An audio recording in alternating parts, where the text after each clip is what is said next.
Welcome to Vardhman Special Steel Limited Results Conference Call. Please stay connected. Your conference will begin shortly.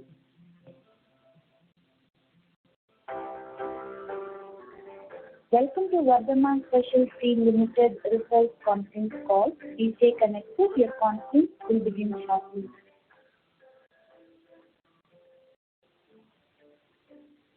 Welcome to Vardhman Special Steel Limited Results Conference Call. Please stay connected. Your conference will begin shortly.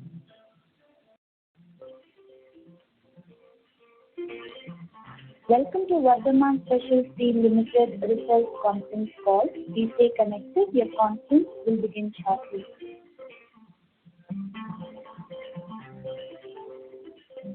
Welcome to Vardhman Special Steel Limited Results Conference Call. Please stay connected. Your conference will begin shortly.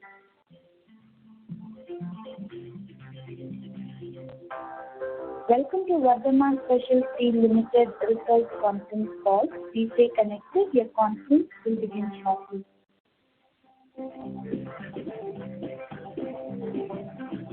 Welcome to Vardhman Special Steel Limited Results Conference Call. Please stay connected. Your conference will begin shortly.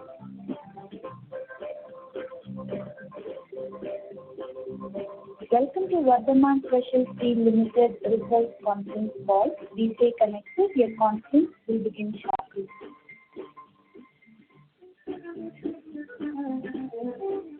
Welcome to Vardhman Special Steel Limited Results Conference Call. Please stay connected. Your conference will begin shortly.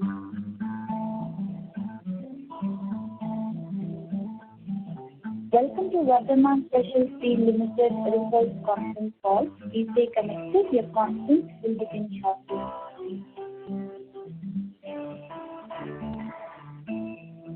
Welcome to Vardhman Special Steel Limited Results Conference Call. Please stay connected. Your conference will begin shortly. Your conference is being recorded. Good afternoon, ladies and gentlemen. I am Pelshia, moderator for the conference call. Welcome to Vardhman Special Steel Limited Q2 FY23 earnings conference call.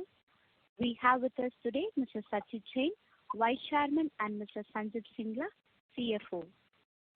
This conference call may contain forward-looking statements about the company which are based on the beliefs, opinions, and expectations of the company as on the date of this call. These statements are not guarantees of future performance and involve risks and uncertainties that are difficult to predict. As a reminder, all participants will be in the listen-only mode, and there will be an opportunity for you to ask questions after the presentation concludes. Should you need assistance during the conference call, please signal an operator by pressing star and 0 on your touch-tone telephone. Please note this conference call is recorded. I would now like to hand over the floor to Mr. Sachit Jain. Thank you, and over to you, sir. Thank you. Good afternoon, ladies and gentlemen. Thank you once again for showing your interest in our company. Along with me in my call, Sanjit Singla, our CFO. Also, my daughter Soumya is on the call. We've had and Ad Factors are investor relations company. We've had an interesting year so far. The second quarter has also been equally interesting and challenging. As we shared with you when the year began, that this time it's crazy times with prices, commodity prices fluctuating like nobody's business. We've set all kinds of records in terms of price rises and price falls in raw materials. And as a result of that volatility, it was difficult to set the prices in Q1 and Q2. In Q1, we got a price increase much less than what was legitimate and what was expected by us. And there was a trend for a price reduction after that, and it was very difficult to settle to that price. So Q2 prices were lower than Q1, whereas costs were not much lower, and therefore operating margins came down in Q2. However, we got a little protection from a past government incentive which came through of 9.4 crores, which is the GST refund, and that has been accounted. This is GST refunds up to the year 21. For the year 21-22, we still haven't got the approval. That has not been accounted. And also the GST refunds which are relevant for this year have not been accounted. Of course, this is income which is accrued. The cash will come in due course when the government sanctions the release of the cash. Apart from that, volumes have been good. We are on track to meet our revised target of 195,000 tons for the year.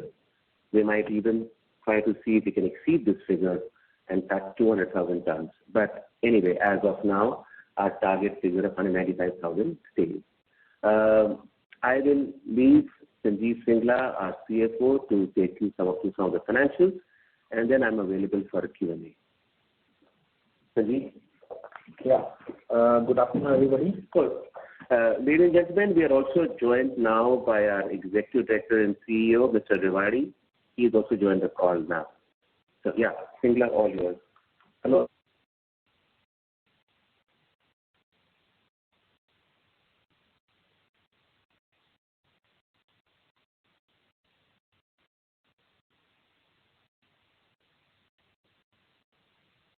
The participants kindly stay connected.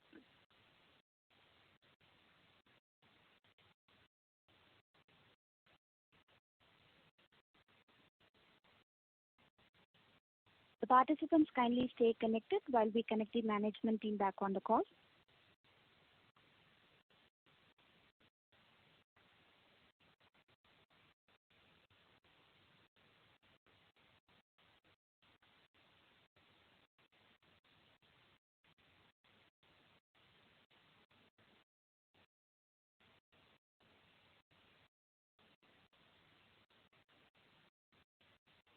The participants kindly stay connected while we connect the आपण ज्या व्यक्तीशी बोलत आहात त्यांनी आपला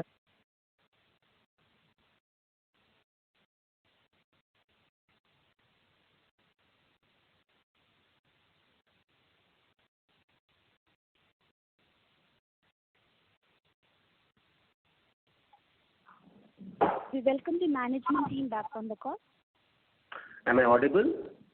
Yes, sir. Please go ahead. Oh, okay, right. So we just invited Mr. Rewari, who made a thunderous entrance and disconnected the call. So our ED and CEO, Rewari, welcome to meet the investing community who has shown interest in our company. Thank you very much, Jan sir. Let us enjoy this talk. Singla, please take them through the financials and take your questions. Thank you, sir. Good afternoon, everybody. During the second quarter, our volumes stand at 50,961 as against 43,283 tons in the same quarter last year. Year-on-year increase is 17.74%. Revenue from operations stands at 443 crores as against 335 crores in the same quarter last year, registering a growth of 32%. Primarily due to increase in volume and also because of the price increase which we received in the second half last year and price increase received in the current first half. Our income, there is an increase. As Mr. Jain has already explained, we have accounted for 9.4 crores GST refund under the industrial policy of the state government. And this benefit is for 1.5 years, and for 1 more year is pending for approval. So the same will also be accounted once we will get necessary approvals from the competent authorities. As a result, our EBITDA, including other income for the quarter, stands at 49 crores as against 48.55 crores, reaching marginal increase of 1%. EBITDA per ton is 9,600 rupees. And quarter 2 PAT stands at 28.01 crores as against 24 crores.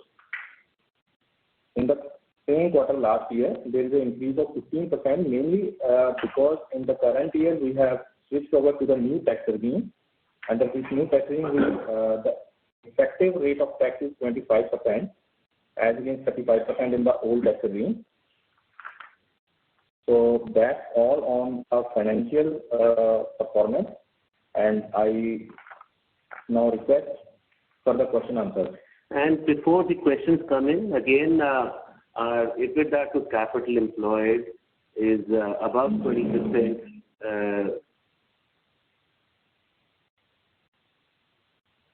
Needs and hope to raise it to 25% on a sustainable basis by the year 25. And we seem to be on track to achieve those milestones. But now over to you all, and we can start the Q&A session. Thank you, sir. Ladies and gentlemen, we will now begin the question and answer session.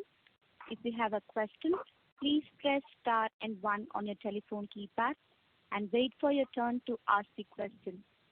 If you would like to withdraw your request, you may do so by pressing star and 1 again.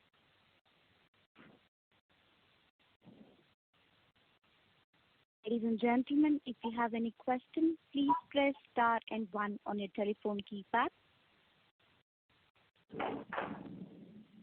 We will wait for a moment while the question queue assembles.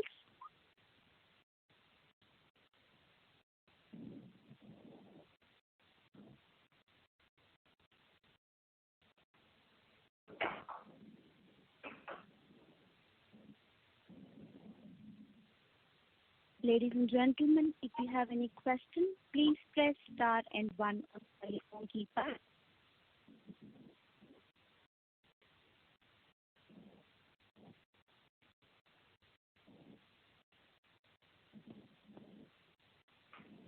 The first question is from the line of Bhavesh Chauhan from IDBI Capital. Please go ahead.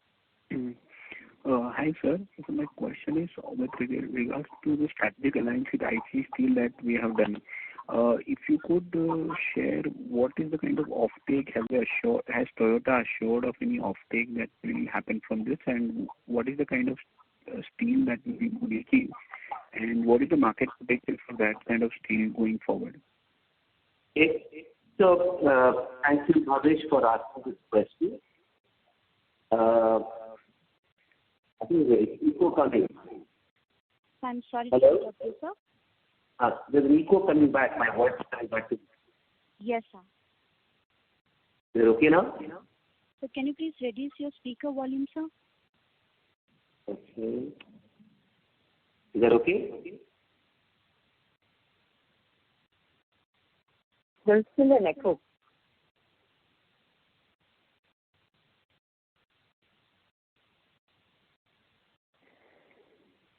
So, ladies and gentlemen, Bhavesh, the 3-year, again the echo is coming. I think we'll disconnect. Can you call us back again, please? Connecting. Sure. Ladies and gentlemen, kindly stay connected while we connect the management team back on the call.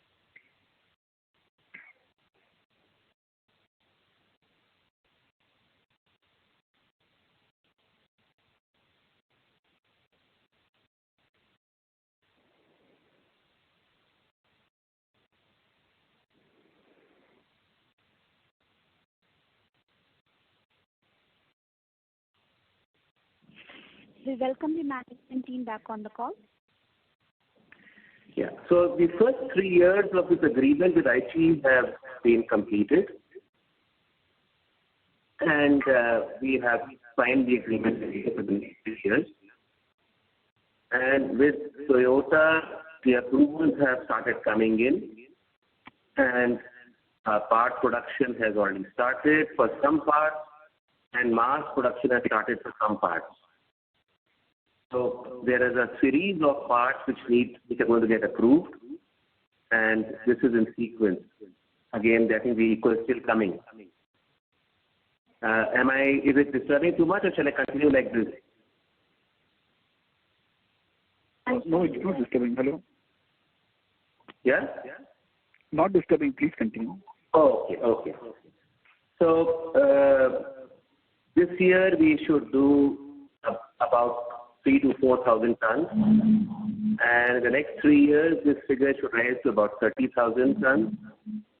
And beyond that, the potential is huge because eventually Southeast Asia business of Toyota, which is coming from ITC, our partners, large part of that is likely to shift to India. So the potential is huge. It depends on our ability to service the requirements. And Toyota does not give any assurances, and no other company gives assurances. So they give ideas, they give tentative possibilities, tentative quantities, and it is for the companies to work towards achieving those. But let me say there's reasonable confidence of achieving those numbers. In addition to these numbers, there are other Japanese customers who are coming into us because of IT. Not through IT, but because they know IT is here and therefore quality levels will reach the Toyota standards, and therefore other Japanese customers in Southeast Asia are also gravitating towards them.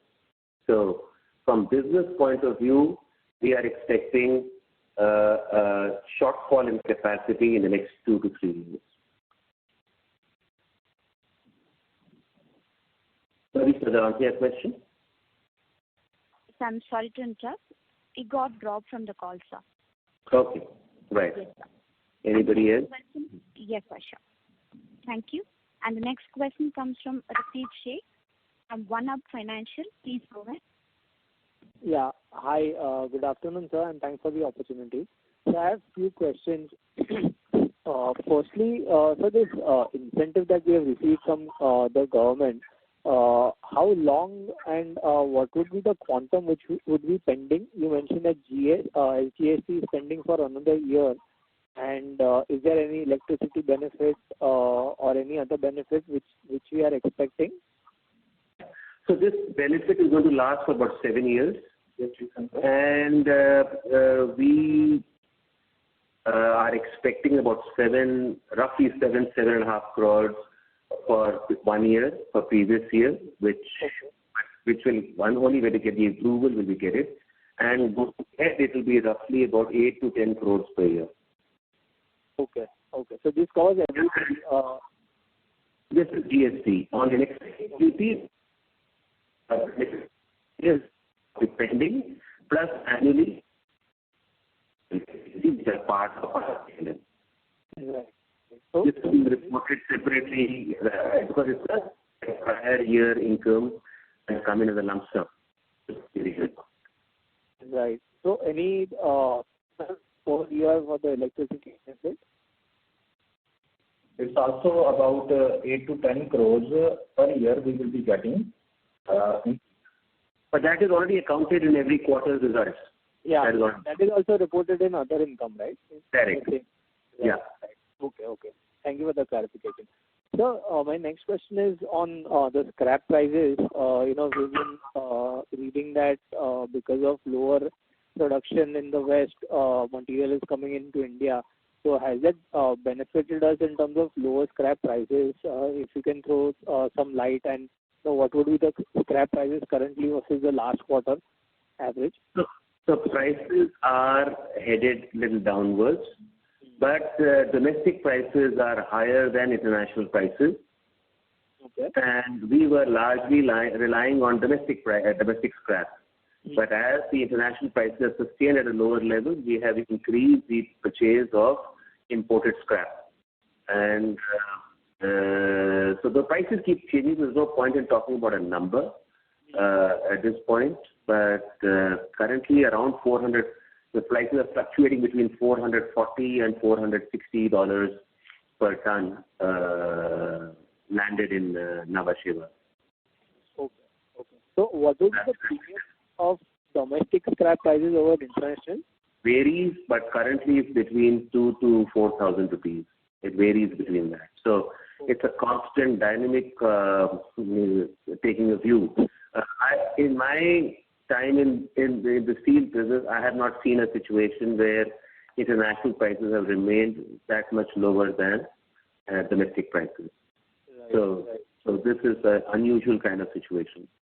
And this arbitrage, which is going on the other way, may not continue for long, but these are unusual times, so we cannot say what is driving the price. Directionally, current quarter scrap prices would be lower than Q2 averages, right? I'm trying to understand. They would be a bit lower, but then also depends on what is the price settlement from October, because the OEs are asking for a price reduction, whereas we are not prepared to give any price reduction at this point in time. Okay. What is the quantum that they are looking for? Those are negotiating numbers. I can't share those numbers. Sure. And so my next question is on the Greenfield project you've been mentioning repeatedly. Wanted to, if there's any update on the same? No. At this point, there is no update. We are clear as the Indian side of VSS that we need the capacity as soon as possible, and our partners IT are also agreeable that we need this capacity. The question only is what is the trigger to start work on that. So we are discussing that, and hopefully the next few months we'll have clarity on that. Okay, sure. And so you mentioned that 3,000 to 4,000 tons of exports we will be doing to IT customers. That means that most of the product approval has come through. Would that be a reasonable understanding? No, that would be incorrect. As I said, the product approvals are all in process. There are several products to be approved for, and the approvals are coming in every quarter. We're getting some more approvals.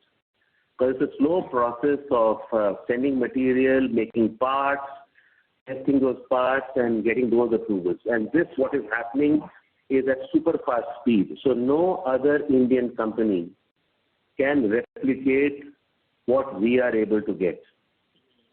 So what the approvals we're getting from Toyota are at super fast speed. But super fast also takes time because automobile and material change is a massive safety issue. So a lot of testing has to be done. To absolutely everyone has to make sure that nothing possibly can go wrong. And so just a follow-up on the incentive bit, is this incentive amount fixed irrespective of the electricity prices? This is electricity duty. So if the prices increase, then the incentive will also increase, but then the cost is increasing.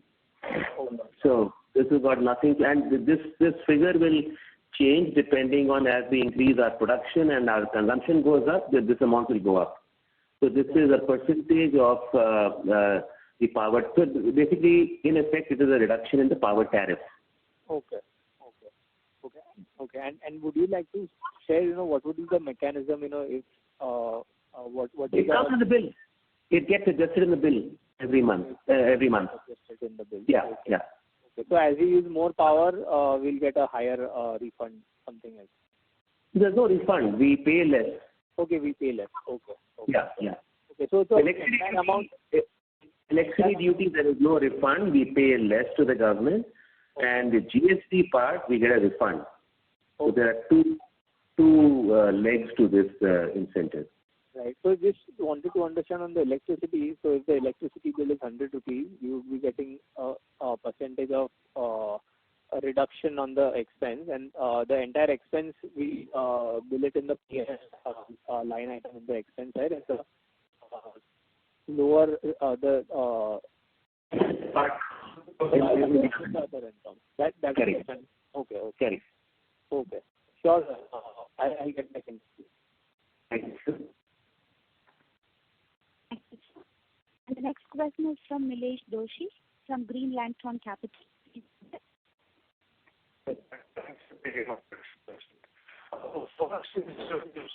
About new products development, you mentioned that it's happening at a very good speed.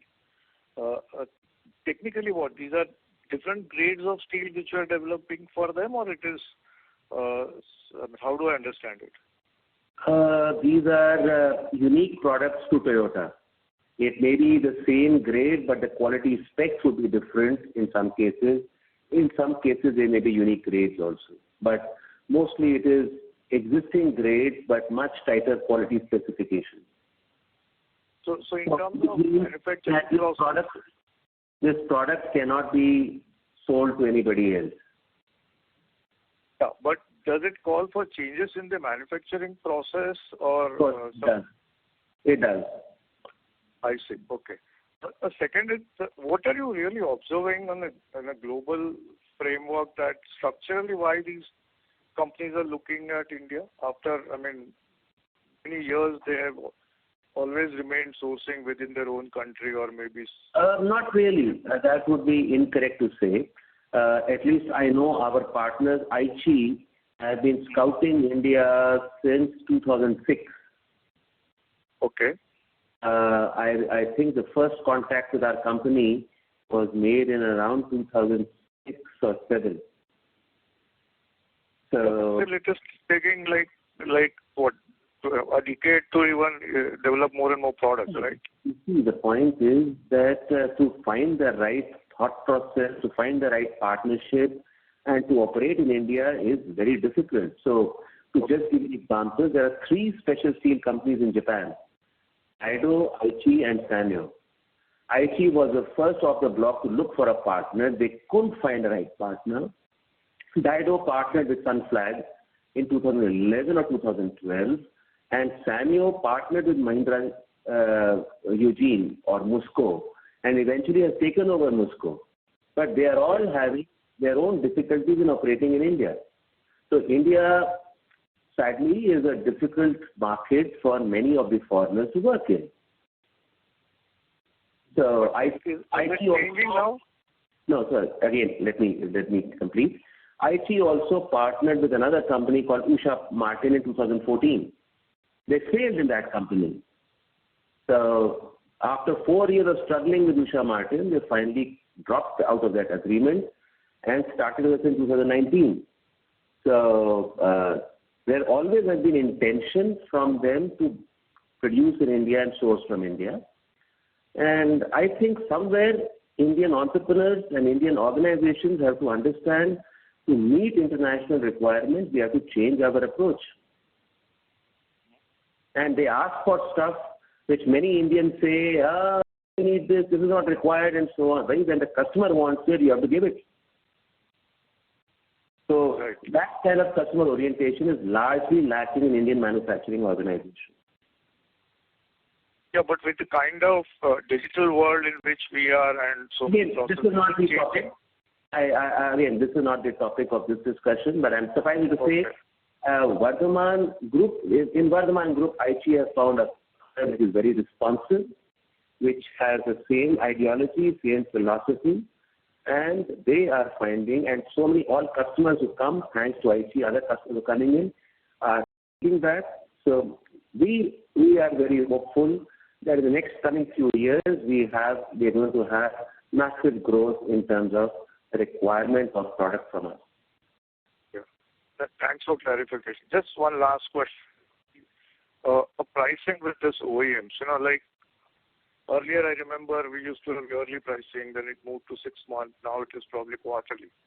But as the industry is maturing and the kind of volatility we are seeing across in every aspect of life today, especially last 2 years, are the industry not maturing towards some kind of formula-based pricing to our thing and all? People are not talking about it, but it's very difficult to get a formula-based pricing because in India there are 2 routes of steel making. There's a blast furnace route and there's an electric arc furnace route. And the cost structures and movement of these 2 are very different. Very difficult to get a formula-based system. Everyone wants that. So we have that with Hyundai. So it is possible for one company, but then we are the only supplier from India in Hyundai. So we have that formula. But the other companies, everybody wants it, but it is difficult. I see. Because otherwise, it will give us good visibility in terms of margins. I agree. That makes sense. Thanks, sir. Yeah, thanks for that. Thank you, sir. And the next question is from Rajat Satia from iThought Financial. Please go ahead. And thanks for the opportunity. Sir, what is our wallet share with with our major clients? Rajat, it will be different for different customers. And we will not like to share for any customer what is our share of their business. But we have up to 70 to 80% in some cases, and we would be 15 to 20% in some cases. But very rarely would be below 20% for any customer. Okay. And in some customers, again, depends on one customer may be serving a few OEs, but since we are a more sophisticated quality supplier and more expensive steel, so the same customer or a particular OE may be using even 100% of our materials from us.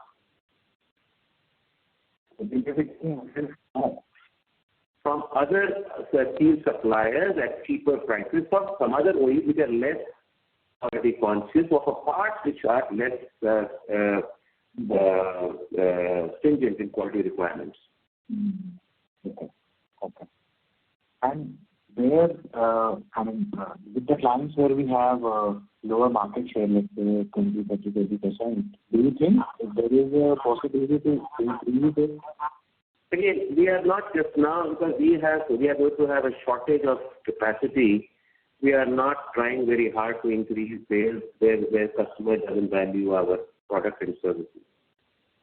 We are going to have a shortage of capacity in the next 2 years. So we are holding on to any further aggressive push in marketing. Okay. On this capacity point, so it's clear that till the time we put up a new greenfield project, we will be limited beyond 2025. How much can we really sell without the greenfield plant? Those are questions because there is a big assumption here that there is no plan B between fully utilizing this capacity and a greenfield. So that assumption perhaps. So we have a plan B and a plan C. We do not intend to allow the opportunity to slip by. So we'll see how those plans shape up in the next coming years. Okay. And for the greenfield plant, how much time will it take and what will be the kind of capacity that we will look to? So again, all that is to discuss with our partners, but the way I see it, so it will take roughly 5 years from when we decide. 5 years to set up. Because it will take time to figure out to purchase the land, get the environmental approvals, then the civil project and construction. So the investment horizon of any of you, I think this is beyond the investment horizon of any of you.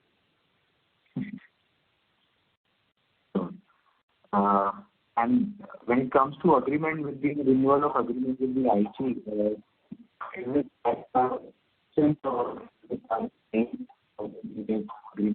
terms has changed from the previous agreement, but this is all as per our expectation and understanding and full acceptance because I still believe the fees they are charging us and the kind of value we are getting, we have the better end of the deal. So they have been more than fair, and we are getting way beyond what we are paying them as fees. Sure. Have you disclosed such terms or would you be disclosing them? No, we don't disclose those terms, but some parts will be visible in the annual report when you see the detailed expenditure statement. But we don't, from our side, reveal any parts of the agreement. And so what are the sustainable margins for our business, be it in like EBITDA per ton basis? We have said that we believe 7,000 to 10,000 rupees EBITDA per ton is a sustainable number. And beyond 25, we'll be targeting the figure of 10 to 12,000 rupees EBITDA per ton. And so prior to 2021, were we also operating in the same range, or back then? Earlier, our figures have been changing upwards. Earlier, the first set of guidance we were giving was between 4,500 to 6,000. Then we changed it to 5 to 7, then 6 to 8, then 7 to 9, and then 7 to 10. So what has led to this change of, the movement in the model? Constant operational improvement, cost reduction, and production increase. Okay. And product mix, better product mix. So combination of all factors. Okay. Sure. And with IT, we are... Shareholders are giving me a good salary, so I have to justify my existence. If we're getting the same 4,500 to 6,000 rupees, the shareholders will kick me out by now. Sure, sir. Can I ask one or two more questions? It depends on the queue. If there's no other in the queue, please ask. Otherwise, come back in the queue. Operator, please let me know so I can ask. So sorry, sir. Can you please join back the queue again? All right. Thank you so much. All the best, sir. Yeah, thank you. Thank you, sir. And the next question is from Zishan Chain from Quasar Capital. Please go ahead. Hello. Yes. Yeah, thank you, sir. My question is related to capex, sir. So, like, we are increasing our capacity from 2 lakhs to 2,50,000 tons with the capex of around 300 crores. So, if I calculate that, incremental capex per ton comes to around 60,000 crores, 60,000 per ton. So, is my understanding correct, or am I missing something, sir, in this? See, it is difficult to correlate exactly that. There are several investments going for environmental approval. There are investments going in for quality. Some of the investments are normal capex, which are replacement capex. It's a combination of all factors. Okay. And we will be announcing, I think, at the next board meeting, the next quarterly earnings, we'll announce the next set of capex plans. And some of these capex plans also have a cost saving associated with them. So there's a payback individually because of that. So it's very difficult to look at it as capex related to capacity. Yeah. Okay. And sir, is it possible to share the capex per ton? Like, is it possible? So that's what I'm asking. What we are doing? Yeah, like for incremental capex, that can increase from 2 to 2.5. No, it doesn't make sense something as a figure. So we have the total capex we are doing, and you have the production increase that is being made. Some of it is going for product mix enhancement, some of it is going for safety, some of it is going for environment, some of it is going for cost reduction, some of it is going for replacement. The way I would see it is, please look at total capital employed and the EBITDA on capital employed, which we have said, a guidance that we will be targeting above 20% EBITDA on capital employed. Okay, that's all. Yes. Thank you, sir. And the next question is from Sakit Kapoor, an individual investor. Please go ahead. Yeah, namaskar, sir. Firstly, just a small clarification. The other income has two components. One is the reduction in the power cost because of the power subsidy, and other is the GST. And GST component is the one which is first getting approved by the government and then being accrued. Whereas the power will be on a continuous basis, depending upon our production. Right. Okay. And this quarter, there is a approval from the government on GST to the tune of 9 crore rupees. But which is related to the past period up to March 21. Okay.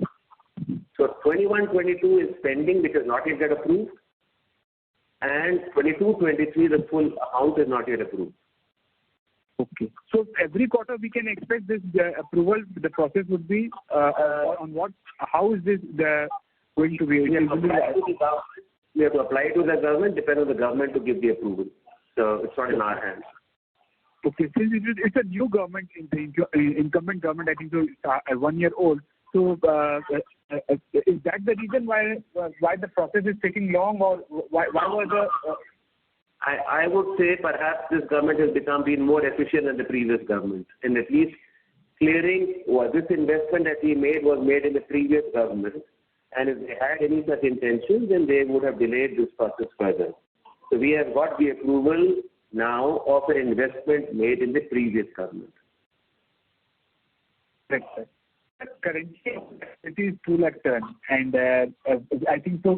What we done for the H1, we are at the optimum utilization level. So out of this quantity produced around 1 lakh, how much is attributed to the IT part, sir? IT sales is negligible in the first half. Okay. So second half is a planned. I have said earlier, 3,000 to 4,000 tons roughly will be the sales which go into IT. I have always said that gradually increasing sales, 24-25 we will notice the sales from IT, which are expected to be around 30,000 tons, 20-30,000 tons. So 25-26 it will cross 30,000 tons. But that will happen only when the capacity moves up from 2 lakh to 250,000. That increment. The capacity will move up well before that. Okay, but that is what the incremental capacity is deliverable. Correct. Okay. And if you look at the firstly, sir, if your material basket, if you could give the granular details, what constitutes the scrap percentage and the other materials, sir? We don't share that with us because we keep varying that depending on the price dynamics, availability, and so on. But the key raw material input that we use heavy melting scrap, we use shredded scrap, we use pig iron, we use beat iron, we use sponge iron, we use BRI, and we use MSTB, which is turning and boring. So we use a mix of all of these. Right, sir. Since it's the EF route, electric arc furnace, what component goes of the graphite cost in the total steel making? See, again, if you have specific costs, no, sir. I just only wanted to understand the cost component percentage. I have no other aspect just to, as you gave the detail about the variety of scraps and less than 1%. It's less than 1%. That is the only question I had. And sir, looking into the H2, sir, as you have told that the OEMs are looking for a reduction in the finished product prices because of the reduction in scrap prices, then what is our visibility in terms of we maintaining this? No visibility. No visibility. I have already said in the beginning of this year, no forecasts are valid. Correct. So this EBITDA per ton of 9,800, depending upon the situation, it will shape up. We cannot plan out a trajectory as per today's condition. The OEs have been not very fair to the steel companies. We have already seen the steel companies' results that have come out. Tata Long Products has already declared a loss. JSW is in loss, and Tata Steel profits are majorly down. So in this scenario, we are a very small company. So we have to understand that our negotiating and bargaining power with the large OEs is very low. And this year, the OEs have not been, you can see the profits of all these large OEs. They are making very strong profits, and they are much stronger and bigger than we are. At this stage, for us to make any comments as to what will it be, difficult to say. Difficult to say. And the line item of other expenses, sir, if you could comment on. Yes, ma'am. Can we come back in the queue, please? Yes, ma'am. There's an echo again. Yes, it's from Satis's line. Thank you, sir. Ladies and gentlemen, if you have any questions, please press star and 1 on your telephone keypad. I repeat, ladies and gentlemen, if you have any questions, please press star and 1 on your telephone keypad.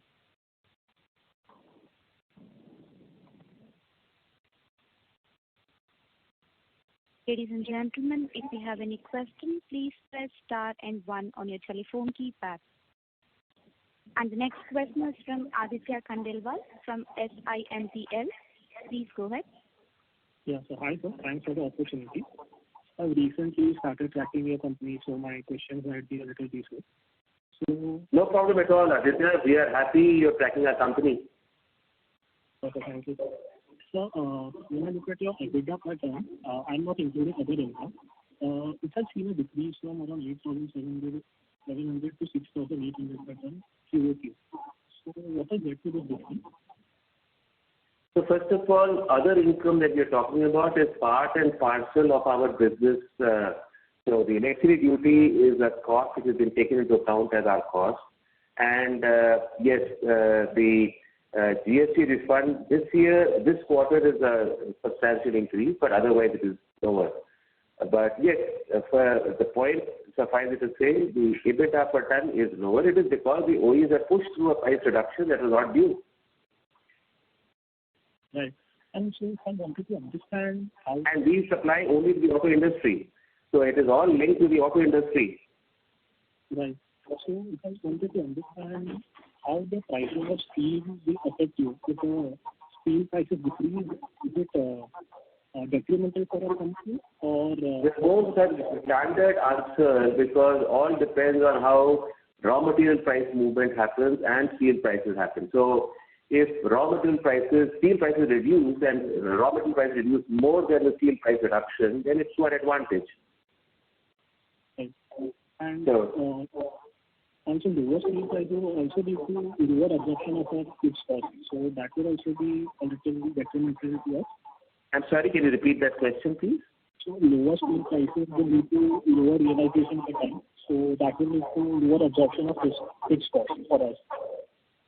See, when the fixed cost per ton depends on volume, not on pricing. Okay. Right. So if our volumes get maintained, then the fixed cost per ton will remain the same. And as you can see, our volumes have been constantly increasing, and therefore fixed cost per ton has been maintained or reduced. Right. And when I look at your complete history, so our gross block has almost increased by 6 times from FY11 to FY22, while our production volume has increased. So just wanted to understand, does the company have high requirements on maintenance CapEx?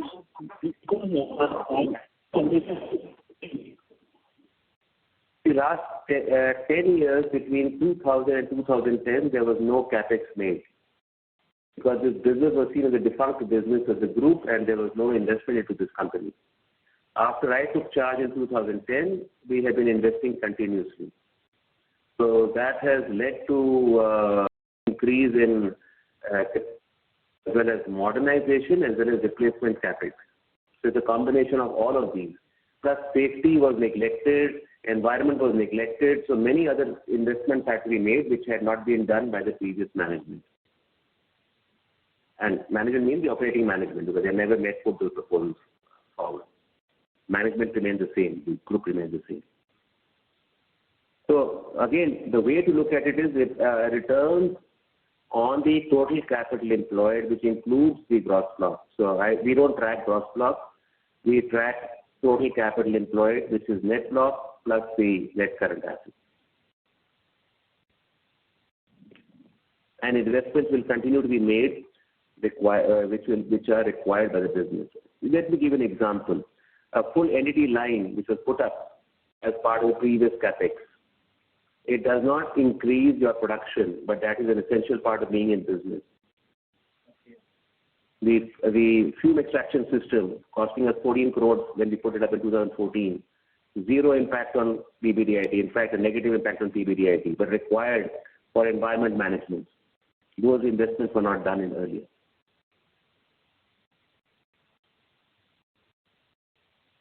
Thank you, sir. The question has been withdrawn. Next question comes from Rohan Kamath from Fintrust Capital. Please go ahead. Hello, thank you for the opportunity. I am just trying to understand your vision. I was just going through the presentation, like that as the new car is transitioning from the gas oil to hybrid to EV, and we are targeting towards the most effective product for EV.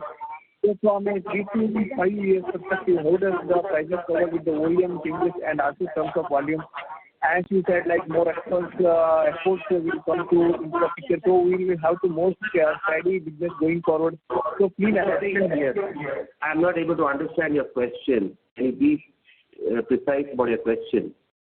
Can you repeat your question? You want to understand my vision? Our vision is to be the number one special steel company and be a world-class company, to reach an appropriate size of 800,000 to 1 million tons. And in getting there, we want to be a partner with a global leader, which we have succeeded in getting Aichi as our partner. And we want to be in the domestic market as well as in the export markets, primarily Southeast Asia. Eventually, we plan to be also perhaps in Europe and Africa over time. We plan to be environmentally conscious. We have and lower our carbon footprints. So the electric arc furnace, where we circulate, where we use scrap, and we are part of the circular economy, our carbon footprint is way lower than any of our competitors. As ESG becomes a bigger and bigger part of investment, which drives investments, and as customers start driving carbon footprint, we as a company will stand to get tremendous advantage from that. That's on the overall vision. Does that answer your question? Yeah, sir. Sir, I have one more question. Please go ahead. As you said, there is OEM to get increased on industry-wise level. So there are, as you said, there are a few competitors in it. But for main example, or the processes are different. They are not using electrode graphite. So are they better position, or we are in a better position in the scenario? There is no such thing as who's better and who's not better. Every company has their own advantages and disadvantages, and we are positioned well. And we don't compare ourselves with other companies. We look at our own performance and how to continuously improve and sustain our performance. Okay. Thank you, sir. Thank you, sir. Ladies and gentlemen, if you have any questions, please press star 1 on your telephone keypad. We have a follow-up question from Rajat Satia from iThought Financial. Please go ahead. Thanks for the question. Sir, with regards to IT business, will it be a better monetization or better margin? Again, Rajat, those are internal matters of the company. Suffice it to say, since we are an investor, it's all at arm's length basis. If it makes sense for us to do business with them, we will do business with them. And we've already said that by 24, 25 or 25, 26, we are targeting to up our EBITDA per ton levels company-wide to 10 to 12,000 rupees. So it's for you to draw your own conclusions. Sure, sir. Very helpful. And the platform with data, which will begin in 2025, will it be hybrid or will it only use vehicle platform? Will it be hybrid or what do you think? Electric. See, we don't disclose what each of our customers is doing. We have already started reporting our percentage of sales which are going to the EV sector. Last year, we sold 6% of our steel to the EV sector, which is higher than the percentage of EV vehicle sales to total vehicle sales in India. So we are well positioned, well poised for taking a disproportionate share of the increase in EVs. At the same time, Toyota, our partners, are global leaders in hybrid. So we'll be supplying eventually to the hybrid sector also. We are developing steel for the EV sector and also for the combustion engine also. So all areas will be supplying steel in the future. Thank you so much. Please understand that as a steel supplier, these things are irrelevant. The key is the future trend is towards cleaner, stronger, lighter steel, which means to move towards clean steel technology. And again, as our partners, Aichi, as suppliers to Toyota, they have the technology to make any of these steels. So we have, through Aichi, access to all know-how for steel making for the automotive sector.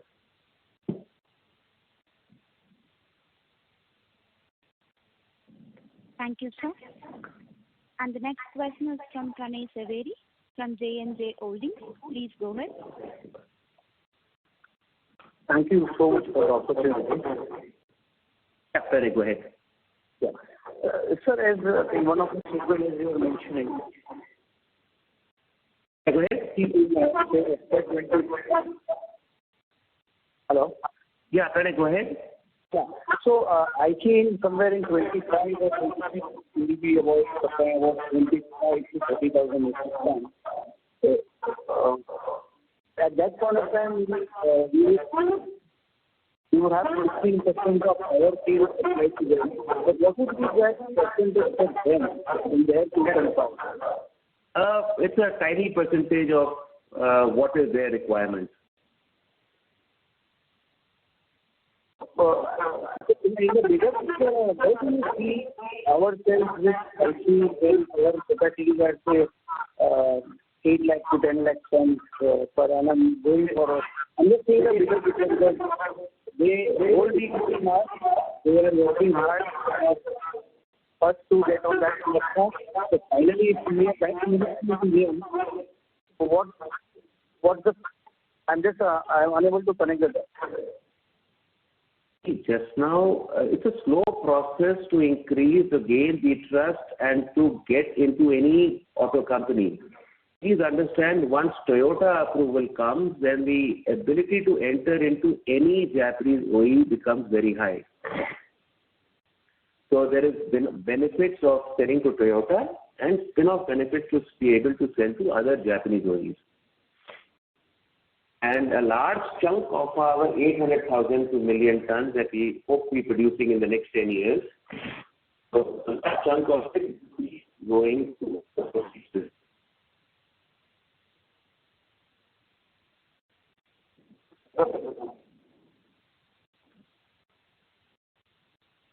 Thank you, sir.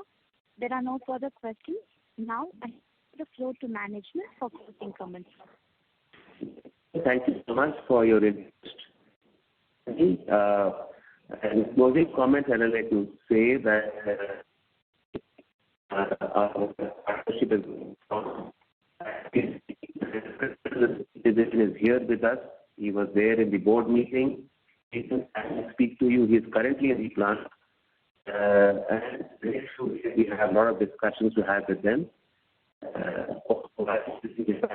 During this the advantage is, thanks to IT, all doors open to us which will not open to many other companies. So that is, it's up to us how we take advantage of that opportunity. I believe that the company takes advantage of that. Thank you so much for your interest in our company. Thank you, sir.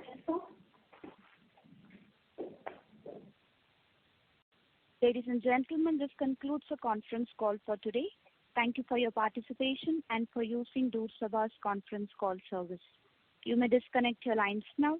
Thank you and have a pleasant evening, everyone.